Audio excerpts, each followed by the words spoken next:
Welcome to Manjit classes. आज आप लोगों को सामने एक बहुत ही दमदार टॉपिक लेकर आए हैं जिसका नाम है हमारे आसपास के पदार्थ। ये केमिस्ट्री का एक टॉपिक है, ठीक है, जिसको इंग्लिश में हम बोलते हैं मैटर आवर सराउंडिंग, हमारे आसपास के पदार्थ। आप सुबह उठते होंगे तो देखते होंगे हमारे चारों तरफ कई अनेकों पदार्थ होते हैं। सर तो सबके बारे में जानकारी जरा बताइए, वो सब होता क्या है, पदार्थ आखिर होता क्या है। आइए हम पूरा एक्सप्लेनेशन करते हैं, ध्यान से सुनते चलिएगा। बोलता है पदार्थ होता क्या है। बोला वैसा वस्तु जो स्थान घेरता हो तथा जिसका द्रव्यमान एवं आयतन हो, अर्थात हम कह सकते हैं कि दुनिया की सभी वस्तु क्या है, पदार्थ। बोला कि वैसा वस्तु जो स्थान घेरता हो, मतलब कहे दुनिया के जितना वस्तु हो बाबू, ठीक है, उसको कहीं नहीं घेर रखेगा तो कुछ ना कुछ स्थान घेरेगा ही घेरेगा, ठीक है, उसका कुछ ना कुछ वजन होगा ही होगा और उसका आयतन भी होगा। तो याद रखिएगा, ठीक है, कि वैसा वस्तु, ठीक है, वैसा पदार्थ जिसका जिसका कुछ न कुछ स्थान हो, मतलब कुछ स्थान घेरता हो, ठीक है, जिसका द्रव्यमान हो एवं कुछ न कुछ आयतन हो, उसी को हम क्या कहते हैं, पदार्थ कहते हैं। अर्थात ऐसा दुनिया में कोनो वस्तु नहीं बनल है जिसका कुछ न कुछ स्थान हो, ठीक है, और ना ही कुछ उसका आयतन हो, ना ही कुछ द्रव्यमान हो। दुनिया के हर एक वस्तु के पास, यहाँ तक एटम्स के पास, कई छोटे छोटे तत्व के पास भी, ठीक है, उसके द्रव्यमान होते हैं।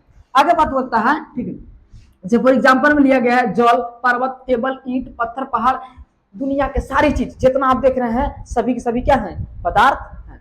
आइए आगे बोलता है, ठीक है, कि सर पदार्थ के कितनी भागों में बांटा गया है, कितनी अवस्थाएं पाई जाती है। तो पदार्थ के ऐसे तो 5 अवस्था होती हैं, लेकिन तब मुख्यतः 3 को है, याद रखिएगा। ऐसे तो 5 अवस्था होता है, पहला ठोस, द्रव, गैस, चौथा है प्लाज्मा अवस्था और पांचवा है बीईसी। पांचवा बीईसी, इसको बोलते हैं बोस आइंस्टीन कंडेंसेट। उसके बारे में आगे पढ़ेंगे, बस अभी इतना याद रखिएगा कि पदार्थ की मुख्य 3 अवस्था, ठोस, द्रव, गैस। आइए इन लोग के भौतिक गुणों के बारे में हम चर्चा करते हैं कि सर क्या होता है ठोस, द्रव और गैस।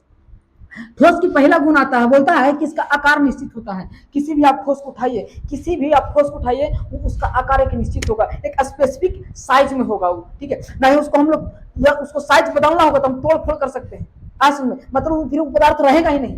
कहे का मतलब है कोई भी अगर वस्तु हो, ठीक है, उसका किसी न किसी एक निश्चित आकार होता है। आगे बोलता है इसका आयतन निश्चित होता है। आइए हम समझते हैं आयतन की इंग्लिश में कहते हैं वॉल्यूम। क्या कहते हैं, वॉल्यूम। जैसे मान लीजिए बोतल है, ये बोतल के अंदर, इसके अंदर आपको जितना भी खाली स्थान दिख रहा होगा, ठीक है, इस बोतल का वो आयतन कहलाएगा। क्या कहलाएगा, आयतन। इस बोतल के अंदर जितना भी खाली स्थान है क्या कहलाएगा, उसका आयतन। याद रखिएगा, ठीक है। तो बोलता कि इसका आयतन निश्चित होता है। किसी भी आप ठोस पदार्थ लीजिएगा, ठीक है, उसका एक निश्चित आयतन होता है। आगे बोलता है इनमें इंटरमोलिक्यूलर स्पेस, ध्यान दीजिएगा, इंटरमोलिक्यूलर स्पेस, ठीक है, बहुत कम होता है। कहने का मतलब है कि ठोस पदार्थ के जितने भी पदार्थ हैं उनमें कणों के बीच, ध्यान दीजिएगा, इसका मतलब होता क्या है, ठीक है, इंटरमोलिक्यूलर स्पेस का मतलब होता क्या है, वैसा स्पेस या वैसा स्थान जो किसी पदार्थ के सूक्ष्म कणों के बीच पाया जाता हो। ध्यान दीजिएगा, मान लीजिए ठोस पदार्थ है तो ठोस पदार्थ के जो छोटे छोटे पार्टिकल्स होंगे, कण होंगे, ठीक है, उनके बीच बहुत कम स्थान होता है। ध्यान दीजिए, ठीक है, यहाँ पे 2 कण है, इनके बीच जो स्थान है इन्हीं को हम बोलते हैं, ठीक है, इंटरमोलिक्यूलर स्पेस, इंटरमोलिक्यूलर स्पेस, याद रखिएगा, ठीक है। तो पूछेगा पदार्थ के कणों के बीच पाया जाने वाला खाली स्थान को क्या कहते हैं, तो इंटरमोलिक्यूलर स्पेस कहते हैं। हिंदी में इसको बोलते हैं अंतरा आणविक स्थान, अंतरा आणविक स्थान या अंतराणुक स्थान कहते हैं। बोलता है आगे इनमें इंटरमोलिक्यूलर फोर्स ऑफ अट्रैक्शन सबसे अधिक होता है। सबसे बढ़िया पॉइंट यही है, अगर किसी पदार्थ में इंटरमोलिक्यूलर स्पेस बहुत अधिक हो तभी वो ठोस कहलाएगा।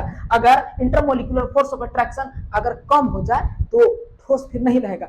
इंटरमोलिक्यूलर स्पेस सॉरी स्थान कहने का मतलब ही है, sorry, intermolecular force of attraction कहने का अर्थ है पदार्थ के कणों के बीच लगने वाला बल। ध्यान दीजिएगा, किसी भी पदार्थ के कणों के बीच, पदार्थ के कणों के बीच, इन कणों के बीच आपस में एक खास तरह का बल लगता है, ठीक है, जिसको कहते हैं हम लोग, ठीक है, इंटरमोलिक्यूलर फोर्स ऑफ अट्रैक्शन। क्या बोलते हैं, इंटरमोलिक्यूलर फोर्स ऑफ अट्रैक्शन। याद रखिएगा, ठीक है। तो पदार्थ के कणों के बीच लगने वाला बल को क्या कहते हैं हम लोग, इंटरमोलिक्यूलर फोर्स ऑफ अट्रैक्शन। आगे बोलता है इनमें संप्रियता नगण्य होती है। सर ये संप्रियता क्या होता है? इनमें संप्रियता नगण्य होती है, इंग्लिश में बोलते हैं कंप्रेसिबिलिटी। संप्रियता का मतलब होता है दबने की क्षमता। अब कोई भी ठोस पदार्थ हो तो देखिएगा कि जल्दी दबता नहीं है। दबेगा कहाँ से बाबू बताइए आप लोग? इनके कणों के बीच स्थान है, और जब कणों के बीच स्थान नहीं हो तो कहाँ दबेगा, कहाँ दबेगा? इसलिए याद रखिएगा इनमें जो है संप्रियता बहुत ही कम होती है, नगण्य। मान लीजिए इनमें संप्रियता क्या होती है? नगण्य होती है। आगे बोलता है ये दृढ़ होते हैं। दृढ़ कहे का मतलब हार्ड होते हैं। अब जितना भी ठोस पदार्थ है वो अधिकांश क्या होते हैं? हार्ड। हाँ, कुछ कुछ मेटल जो है जो आसानी से कट सकता है, जिसे याद रखिएगा। ठीक है, पूछेगा वैसा कौन सा तत्व है जिसको हम चाकू से काट सकते थे? याद रखिएगा सोडियम और लिथियम। सोडियम और लिथियम एक ऐसा तत्व है जो चाकू से काटा जा सकता है। अब सर सोडियम के बारे में थोड़ा सा और बात जान लीजिए। सर सोडियम जो है हमेशा याद रखिएगा इसको किरोसिन तेल में डुबा के रखते हैं। किरोसिन तेल में इसको हम लोग डुबा के रखते हैं। ये इतना इतना रिएक्टिव मेटल है, इतना रिएक्टिव, अगर इसको ऑक्सीजन की उपस्थिति में छोड़ दिया जाए इसमें आग लहर सकता है, याद रखिएगा। ठीक है, एडिशनल पॉइंट है। आगे बात करते हैं हम लोग द्रव के बारे में। ठीक है, द्रव क्या होता है? बोलता है ठीक है इसका आकार अनिश्चित होता है। बात बिल्कुल सही है, द्रव का आकार कभी भी निश्चित नहीं होता है। आप पानी देखे हैं, पानी का आकार कहाँ निश्चित होता है? नहीं होगा सर। अभी बोतलवा में डालिएगा ना ये बोतलवा जैसा होगा, अगर उठा के गिलासों में डालिएगा तो गिलास जैसा होगा, लोटा में डालिएगा तो लोटा जैसा हो जाएगा। ठीक है, तो कह सकते हैं कि पानी क्या है, यानी किसी भी द्रव अवस्था में पाए जाने वाले पदार्थ का आकार क्या होता है? अनिश्चित होता है, लेकिन आयतन निश्चित होता है। कहे का मतलब है जैसे मान लीजिए इस बोतल में हम लोग 20 ml पानी डाले हैं। कितना ml? मात्र 20 ml। अब ये 20 ml हम अगर मान लीजिए हम बाल्टी में डालते हैं तो क्या 20 ml से 50 ml हुआ हो जाएगा? नहीं सर, उसका आयतन निश्चित रहेगा। हाँ, लेकिन ये है कि सर यह बोतल आकार का होगा और बाल्टी में डालेंगे तो बाल्टी आकार का हो जाएगा, याद रखिएगा। ठीक है, तो इसका अगर पूछेगा आकार अनिश्चित लेकिन आयतन क्या होता है? निश्चित होता है। आगे बोलता है इसमें ठीक है इंटरमोलिकुलर स्पेस ठोस से अधिक होता है। ध्यान दीजिएगा इनमें जो है द्रव में ठोस की अपेक्षा ठीक है कणों के बीच स्थान ज्यादा पाया जाता है। मान लीजिए किसी पदार्थ का कण यहाँ है, द्रव वाला किसी पदार्थ का कण यहाँ है तो यहाँ होगा, यहाँ होगा, यहाँ होगा, यहाँ होगा, यहाँ होगा, यहाँ होगा, कुछ इस तरह से। ठीक है, इनके बीच जो स्थान है खाली स्थान बहुत अधिक ठोस से अधिक पाया जाता है, याद रखिएगा। ये है इंटरमोलिक्यूलर स्पेस। ठीक है, किससे अधिक पाया जाता है? द्रव में, तो सर ठोस से अधिक पाया जाता है। आगे बोलता है इनमें जो है कणों के बीच लगने वाला बल इंटरमोलिकुलर फोर्स ऑफ अट्रैक्शन जो है ठोस से कम होता है। बिल्कुल सही बात, इनमें कणों के बीच लगने वाला बल क्या होता है? ठोस से कम होता है। अगर ठोस भर लगता, अगर कणों के बीच बल बहुत ज्यादा अधिक लगता तो ये भी क्या हो जाता है? ठोस हो जाते हैं। लेकिन हाँ, एक नाम रखिएगा, ऑब्लिक नाम का एक फ्लूइड है।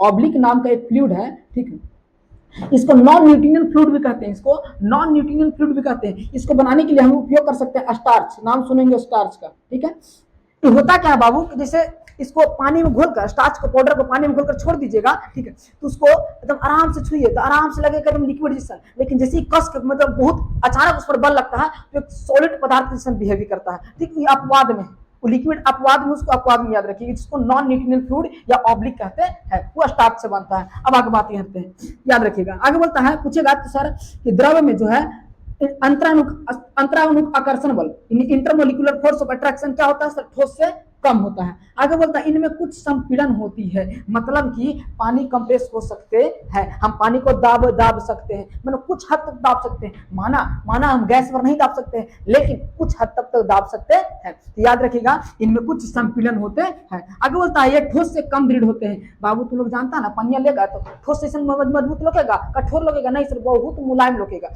याद रखिएगा। ठीक है, कोई पूछेगा कि ठोस में द्रव में दृढ़ता यानी कठोरता अधिक पाया जाता है ठोस से या कम? याद रखिए ठोस से इसमें कम दृढ़ता पाया जाता है। अब हम बात करते हैं ठीक है गैस के बारे में। ध्यान दीजिए गैस क्या होता है। बोलता है इसका आकार और आयतन दोनों, इसका आकार और आयतन, ध्यान दीजिएगा, गैस का आकार और आयतन दोनों ही क्या होगा? अनिश्चित होगा। ना तो इसका सर कोई स्पेसिफिक साइज होगा और ना ही इसका स्पेसिफिक वॉल्यूम होगा। ना ही इसका कोई स्पेसिफिक साइज होगा, ना ही इसका होगा स्पेसिफिक वॉल्यूम। कहने का मतलब है इसका आकार और आयतन दोनों ही क्या होंगे? अनिश्चित। गैस को आप किसी कमरे में देख रहे हैं, पता है कितना वो कमरे का जिसने आकार डालेगा, मतलब गैस जहां भी जाएगा वैसा आकार ले लेता है। और प्लस में कितना मात्रा में है हम लोग कैलकुलेशन नहीं कर सकते हैं जल्दी। ठीक है, कि एक कमरा में गैस कितना मात्रा में है, ठीक है, उसका आयतन कितना है हम लोग जल्दी कैलकुलेट नहीं कर सकते हैं। इसलिए हम लोग कहते हैं कि आकार गैस का आकार और आयतन दोनों क्या होता है? अनिश्चित होता है। ठीक है, आगे बोलता है इनमें जो है इनमें अंतरानुक स्थान सबसे अधिक होता है। इनके कणों के बीच, याद रखिएगा, गैस के कणों के बीच अंतरानुगा स्थान बहुत अधिक होता है। मान लीजिए गैस के कण यहाँ है तो वो हियां रहेगा, तो वो हियां रहेगा, तो वो हियां रहेगा, मतलब बहुत दूर से इनके कणों के बीच का स्थान क्या होते हैं, बहुत दूर होते हैं। इन्हीं को हम बोलते हैं इंटरमोलिक्यूलर स्पेस। क्लियर? आगे बोलता है, ठीक है, बात करते हैं जिसका नाम है, ठीक है, इंटरमोलिकुलर फोर्स ऑफ अट्रैक्शन। बोलता है कि गैस के कणों के बीच, ठीक है, गैस के कण बहुत दूर दूर होते हैं, इसलिए इन लोग के कणों के बीच जो है, ठीक है, बल बहुत कम लगता है। तो पूछेगा आप लोगों से कि किन में, ठीक है, ठोस द्रव गैस किन में इंटरमोलिकुलर फोर्स ऑफ अट्रैक्शन सबसे कम होता है, तो याद रखिएगा किन में, गैस में। ठीक है, आगे बात बोलता है इनमें कुछ संपीड़न होती है। संपीड़न का मतलब कंप्रेसिबिलिटी। कुछ इन्हें गैस की बात करें तो इन सबसे ज्यादा इसमें संपीड़न होता है, याद रखिएगा, इनमें बहुत अधिक संपीड़न होती है, अधिक संपीड़न होती है। कहने का मतलब यह है कि बहुत ज्यादा इसको कंप्रेस कर सकते हैं। जैसे हवा को अगर मान लीजिए किसी में हम बंद करके फिर उसको दाबे, मान लीजिए गुब्बारा में हवा को हम बंद करके उसको दाबे, देखिए बहुत ज्यादा कंप्रेस हो सकता है ठोस और द्रव की अपेक्षा। ठीक है, इनमें दबने की क्षमता यानी कंप्रेसिबिलिटी बहुत अधिक पाया जाता है। अगला पॉइंट बोलता है कि ये ठोस से कम दृढ़ होते हैं द्रव, लेकिन सबसे कम दृढ़ होते हैं कौन, गैस। मतलब ये जो है, ठीक है, दृढ़ होते ही नहीं है, दृढ़ नहीं होते हैं, दृढ़ होते नहीं होते ना, याद रखिएगा। मतलब ये बहुत मुलायम होते हैं, कठोर नहीं होते हैं। गैस कभी कठोर होता जी? अगर गैस कठोर होता तो आप लोग अगर चलते इधर उधर तो बहुत कस के चोट लगता है कि नहीं? तो याद रखिएगा, ठीक है, ये दृढ़ नहीं होते। आई होप आप लोग के ये सारे पॉइंट क्लियर हो चुके होंगे। ठीक है, अगर कोई डाउट हो तो कमेंट बॉक्स में जरूर बताइएगा। ठीक है, आज के लिए धन्यवाद। अगर वीडियो पसंद आया हो तो लाइक शेयर सब्सक्राइब कीजिए। धन्यवाद।